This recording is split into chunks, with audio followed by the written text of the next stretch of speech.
Welcome back to Local 4 today. Well, as the 2010s draw to a close, researchers at Climate Central have released new data that shows this has been the warmest decade on record. They say we are quickly approaching the Paris Agreement's limit of 3 degrees above pre-industrial levels.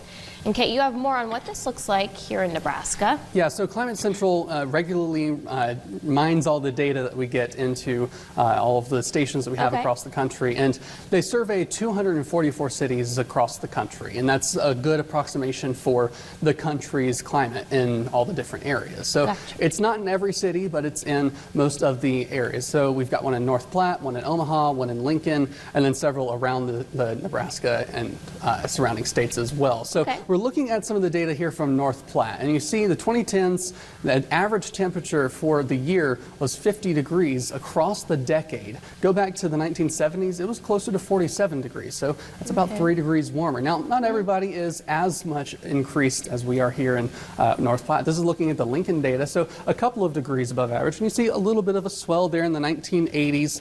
But the overall trend is that the 2010s are warmer than those temperatures that are above the 1970s. So as we look at the Omaha data again, it's still much above average. So we are seeing that trend of those temperatures increasing across the area. And so of those 244 cities, Alyssa, all of those cities are almost all following that trend. Only 3 are actually outside of the trend, where the 2010s were just a little bit cooler than the 1970s. But 99% of those cities follow that trend. So this is something that's statistically significant, and the largest warming is actually in the desert Southwest, where it's already hot.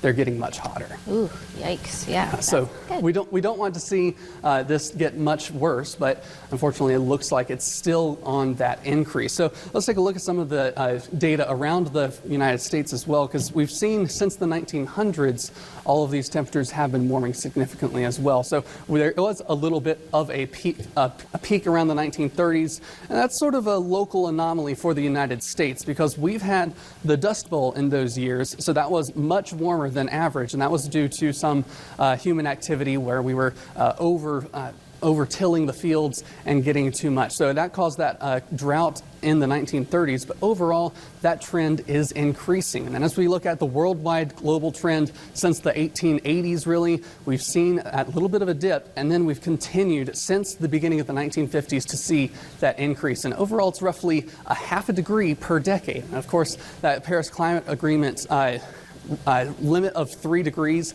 is sort of the worst case scenario possibly, but we've already committed to over 1 meter of sea level rise by the end of this century. So as we look at the carbon dioxide that's rising since the 1980s, it closely correlates with the temperature rise. And some people say that it's the sun that is causing that, but really the sun is actually on a downturn right now. It's starting to cool, and yet we still see the carbon dioxide and temperature rising together. So there's a lot of data that comes out of all of this, but overall it all points to the same thing, that we still have an impact on what we do here in our climate. Temperatures right now don't